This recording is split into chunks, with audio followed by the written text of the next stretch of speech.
uncle too, don't you? Well, the chamber. I wouldn't put it that way. Nothing escapes my eye, and Ulrich knows that. He sometimes invites me to a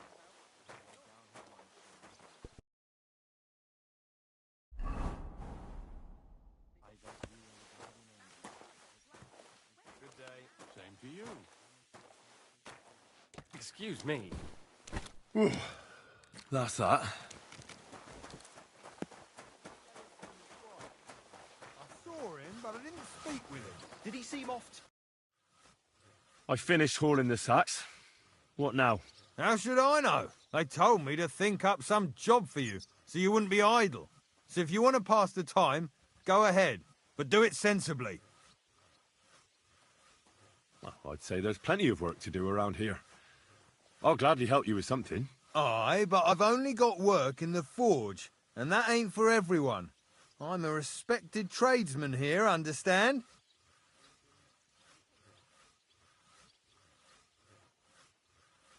Well, I'm a blacksmith too, even if I don't look the part right now. Oh, really? Aye. My pa was a blacksmith. A respected one. Then you might actually be some use to me. At least I wouldn't have to work my fingers to the bone all the time. I'll tell you what, go to the forge. The fire's gone cold. I haven't had much time for, well, the trade. So fire it up and make some horseshoes for Kabat. He's our groom, always bothering me that he don't have shoes for the horses. And there's only one nag stabled here now that his lordship's away with his men. Well, the thing is, I've never forged horseshoes. A blacksmith's son and you never made horseshoes? Well, whatever. You'll manage somehow. All right. How many should I make? How many legs does a horse have? 4. Smart lad.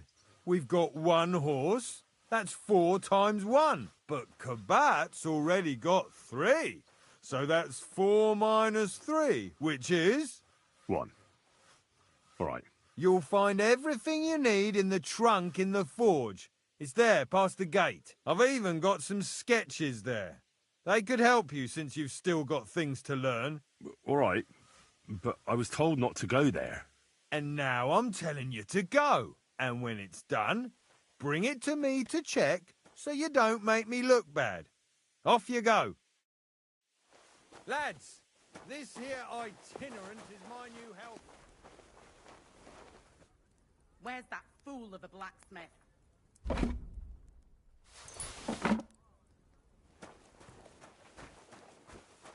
If you're after some leftovers, the kitchen's up top. I don't think there's much there, though. And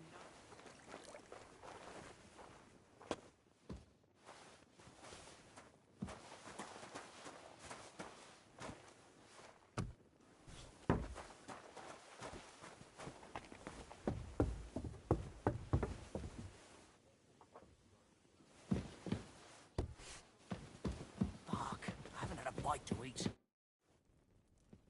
I suppose you're waiting here for a bite to eat. Damn right.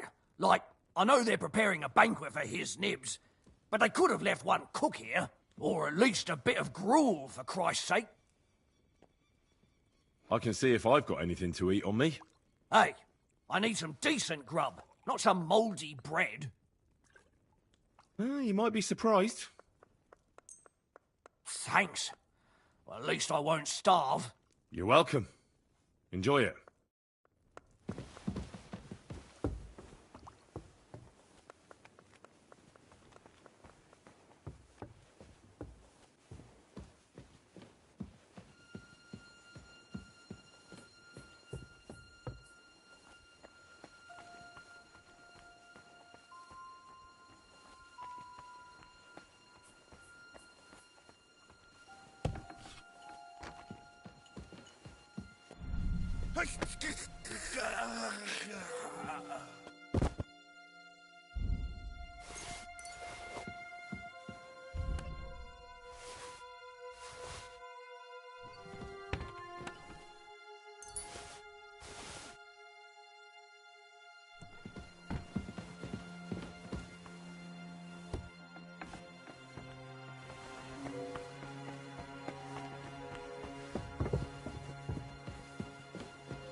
Pardon me for disturbing you, miss.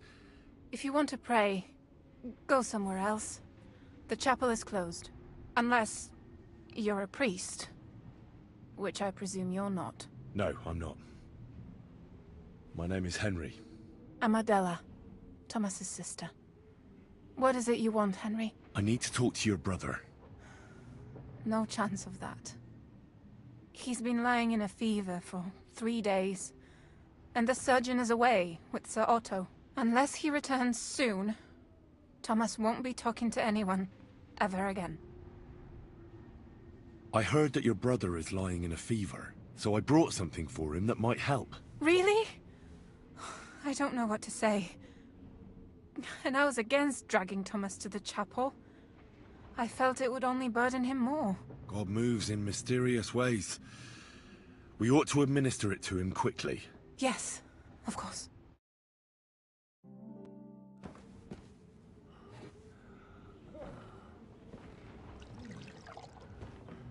His fever is getting worse. If this doesn't work, I don't think he'll last long.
You all to be vigilant.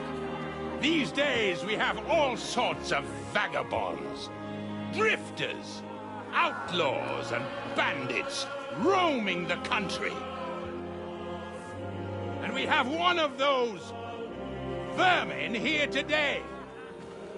A fella called Hans, who is clearly not right in the head. A dangerous madman, a brawler, and a thug, the worst of all, a poacher.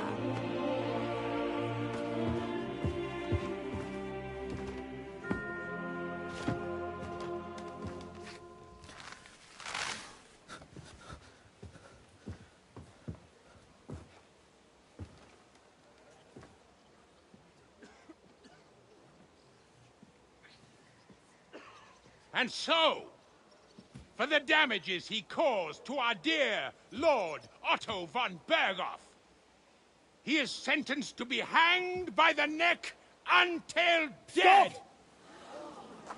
You can't execute this man. He's a noble. Captain Thomas here will testify that we're messengers from Rattay. What is this nonsense, for Christ's sake? It's true. I am Sir Hans Capon of Perkstein.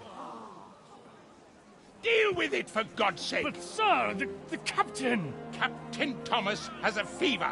He's clearly delirious. Seize them immediately. You can't do this! I am a nobleman, do you hear? A noble! Get your hands off me! You can't do this!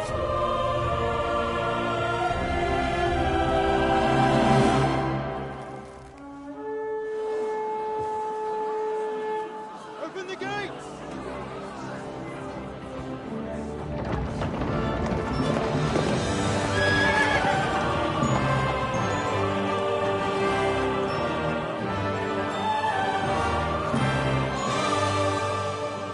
My lord, hell is going on? It was just a... It's a hanging. You can't hang him. He's a noble. That's for me to judge. Take him down! And for Christ's sake, help me off this horse!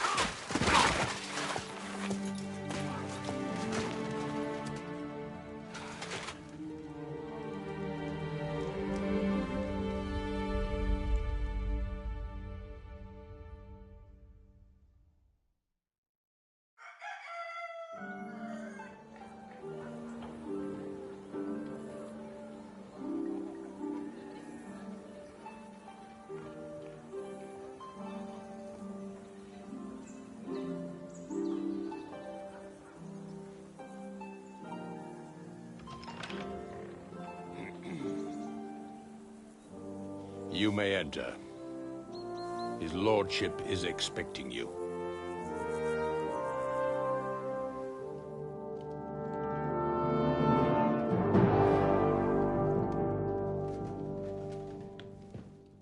So,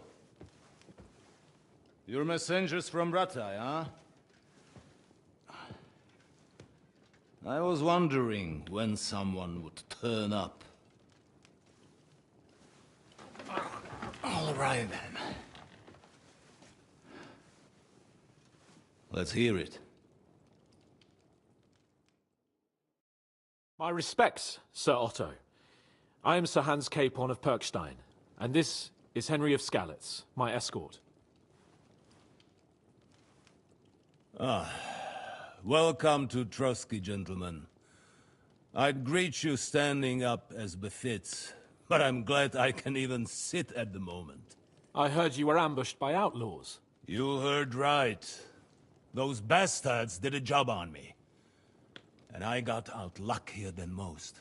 Almost all the others were killed, including my page and my surgeon. So there is no one here to heal me, and I will have to inform poor Albert's father that his son died in my service. I hope your health will soon be restored, sir. We shall see. But now, you tell me what happened here in Herrgottsnamen. Why did my chamberlain try to hang you, Lord Capon? In truth, the welcome we got from your Master Chamberlain was somewhat... how shall I put it? Sir, we came to your castle in a state of desperation.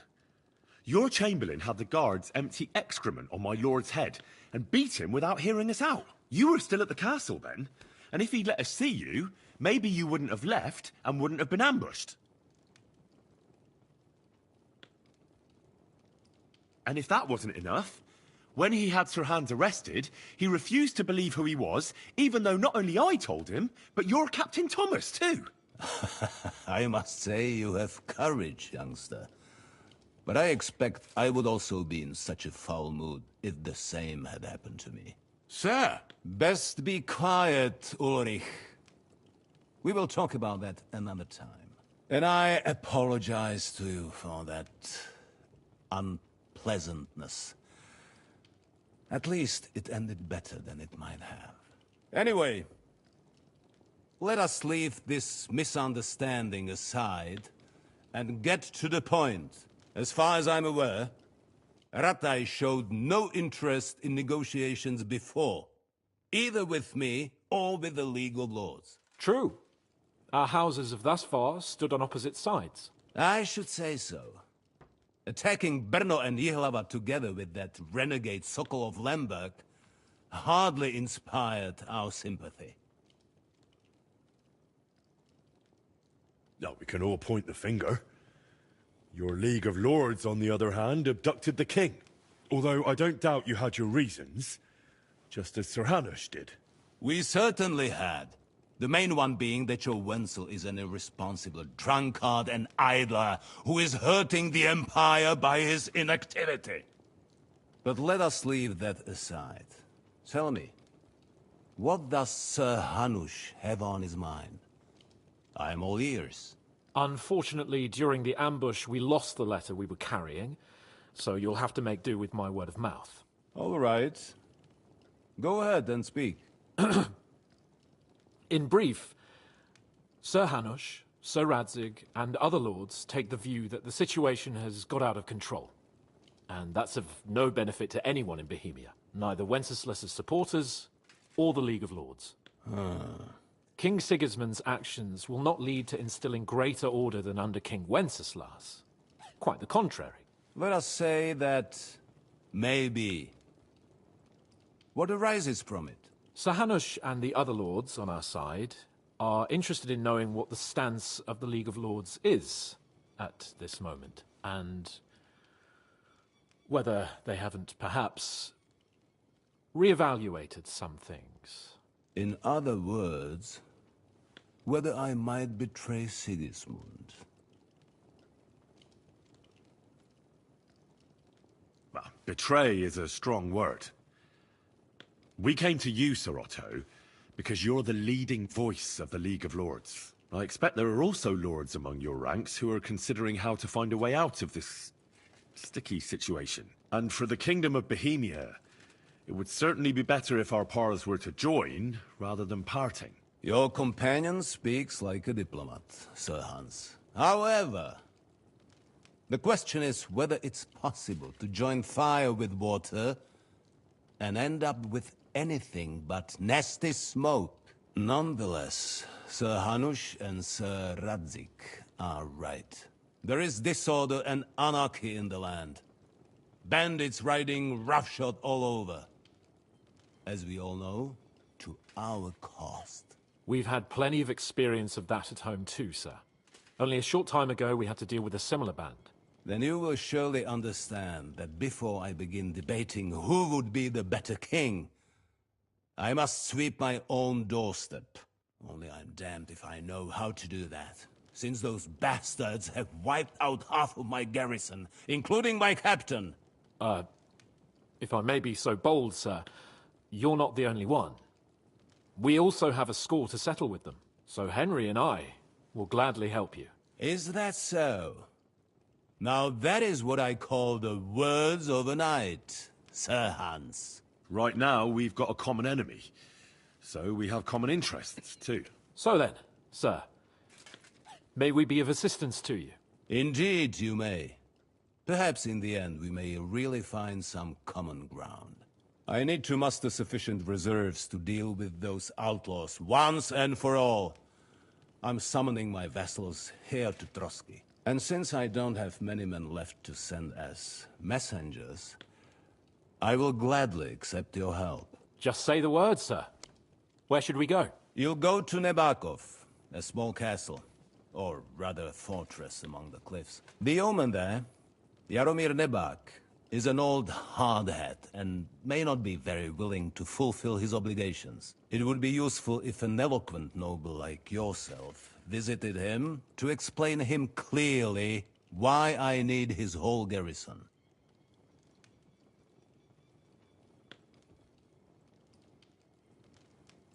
We'll take care of it, sir. Count on us. All right. We'll head out as soon as possible. Let's not delay our diplomatic mission unnecessarily. Very well. I think that is all for now. The Chamberlain will show you where you can put your heads down, and he will supply you with horses. And once we have resolved this little digression, we shall talk about your own mission. Thank you, sir.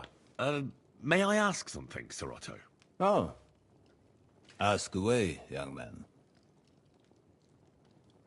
When you were ambushed, did you see those bandits? Would you recognize any of them? Henry, don't start with that again. Why do you ask? The thing is, when we were ambushed, I believe I saw among them one of the men we ran up against at home. Oh. What did he look like?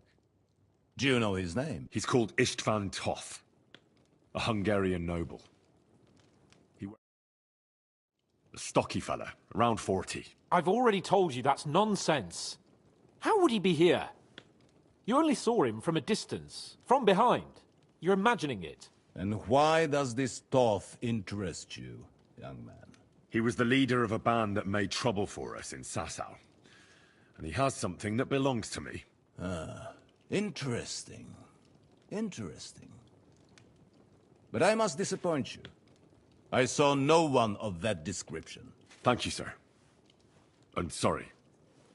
I had to ask. I understand. And now I shall entrust you to the care of Uri here. And I shall look forward to the good tidings you bring me from Nebakov. Go with God, gentlemen. Thank you for everything, sir. The Lord be with you. There will be time enough yet for social niceties.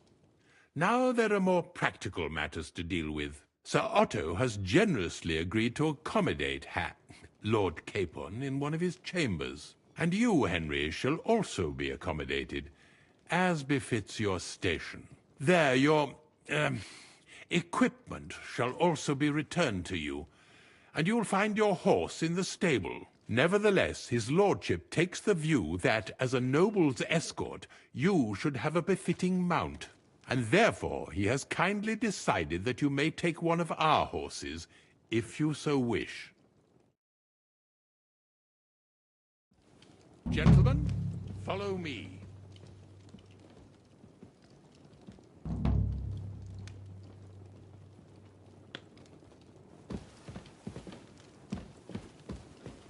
So, Sir Hans, allow me to... Hold on, sir. If you think...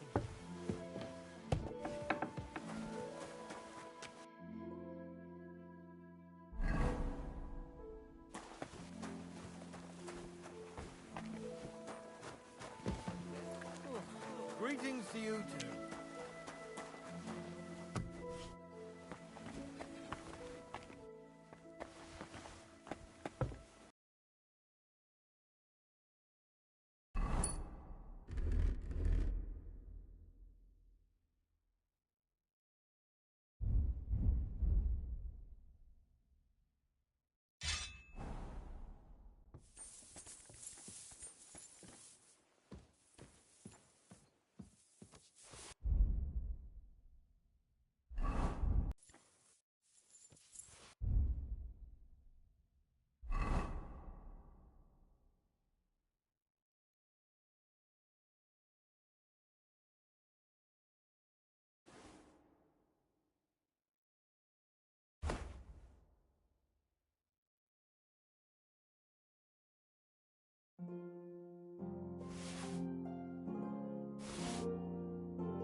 What do you have for sale?